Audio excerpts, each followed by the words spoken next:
విశాఖ భూ కుంభకోణంపై సీబీఐతో విచారణ జరిపించాలన్నారు బీజేపీ శాసనసభాపక్ష నేత విష్ణుకుమార్ రాజు. 2000 కోట్ల కుంభకోణంపై తీవ్ర ఆందోళన వ్యక్తం చేశారు. ఈ స్కామ్ను బయటపెట్టిన తనకు బెదిరింపులు కూడా వస్తున్నాయంటున్న విష్ణుకుమార్ రాజుతో మా ఇన్పుట్ ఎడిటర్ శ్రీహరి ముఖాముఖి. విశాఖ భూముల వ్యవహారంపై పెద్ద ఎత్తున ఆందోళన కొనసాగుతుంది. అసెంబ్లీ సాక్షిగా నిన్న పెద్ద ఎత్తున ప్రశ్నలు కూడా వచ్చాయి. మొట్టమొదటి ఈ వ్యవహారానికి సంబంధించి ప్రభుత్వం ఒక విచారణ సంఘాన్ని లేకపోతే సభా సంఘాన్ని ఏర్పాటు చేయాలనే డిమాండ్ బీజేపీ నుంచి చాలా స్పష్టంగా వచ్చినప్పుడు కూడా ప్రభుత్వం పెద్దగా స్పందించడం లేదన్నది బీజేపీ ఎమ్మెల్యే విష్ణుకుమార్ రాజు చెప్తున్నారు. దీనికి సంబంధించి మనతో మాట్లాడడానికి విష్ణుకుమార్ రాజు గారు ఉన్నారు. చెప్పండి రాజు గారు, వాస్తవంగా మీరు నిన్న సభలో ప్రవేశపెట్టిన అంశాలేంటి? సభ ముందు ఉంచిన అంశాల పట్ల ప్రభుత్వం తాలూకు స్పందన ఎలా ఉంది? నిన్న సభలో సాక్షి పేపర్ని చూపించాను. 31 జనవరి 2016లో మొట్టమొదటిసారిగా ప్రచురించిన తెలుగు పత్రిక Sakshi. I really appreciate that. 24/9/2016 భూములు కొనేశారు. ఇది ఎప్పుడు అసలు జీవో రాలేదు.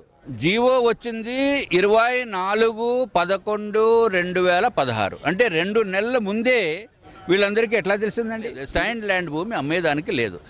మేము కొంటామని చెప్పి ₹1,00,000 అడ్వాన్స్ ఇచ్చి ఇందాక చూపించిన విధంగా అక్కడ ఎవరైతే పంచాయతీ సర్పంచ్ ఉన్నాడో ఆ పంచాయతీ సర్పంచ్కి బ్రోకర్ ఛార్జెస్ కింద ₹2,00,000. ఎందుకు? ఈ రైతుని మభ్యపెట్టి నువ్వు వీళ్ళకి అమ్మమని చెప్పేదానికి. అంటే 2 నెలల ముందే ఈ పలానా దాంట్లో మేము ల్యాండ్ పూలింగ్ చేస్తామనేది వాళ్ళకి ఎట్లా తెలిసిందండి?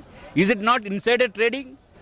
ఇన్సైడర్ ట్రేడింగ్ ఏ స్థాయిలో జరిగిందంటారు? ఇన్సైడర్ ట్రేడింగ్ 2,000 కోట్ల రూపాయలు కుంభకోణం. ఇది ఇన్సైడర్ ట్రేడింగ్. నేనే కనుక లేకపోతే 2,000 కోట్ల రూపాయలు ఈ అక్రమార్జన, రైతుల్ని మోసం చేసిన డబ్బు వాళ్ళకి పోయేది. మొత్తం పూలింగ్ మీద జరిగిన ఈ ప్రాజెక్టుకి సంబంధించి మొత్తం అన్ని రద్దు చేయాలని అనుకుంటారు. టోటల్ పూలింగ్ని రద్దు చేయాలి. కారణం ఏంటంటే రైతులకు తెలియకుండా జరిగిపోయింది, మోసం జరిగిపోయింది.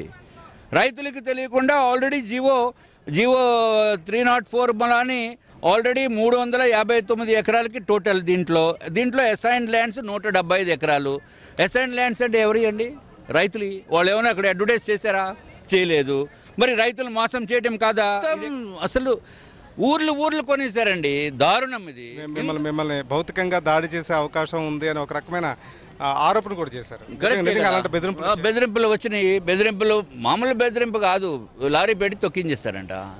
ప్రభుత్వం ఎట్టి పరిస్థితిలోనే హౌస్ కమిటీ వేయాలి, లేకపోతే సిబిసిఐడి ఎంక్వైరీ చేయాలి, లేకపోతే సిబిఐ ఎంక్వైరీ వేసి దీని వెనక ఈ కుట్రకి పాల్పడటానికి ఎవరైతే ఉన్నారో ఆ దోషుల్ని మాత్రం శిక్షించాలని చెప్పి నేను కోరుతున్నాను. రైట్. విశాఖ భూముల వ్యవహారానికి సంబంధించి విష్ణుకుమార్ రాజు గారు చేసిన డిమాండ్ ఇది. Over to studio.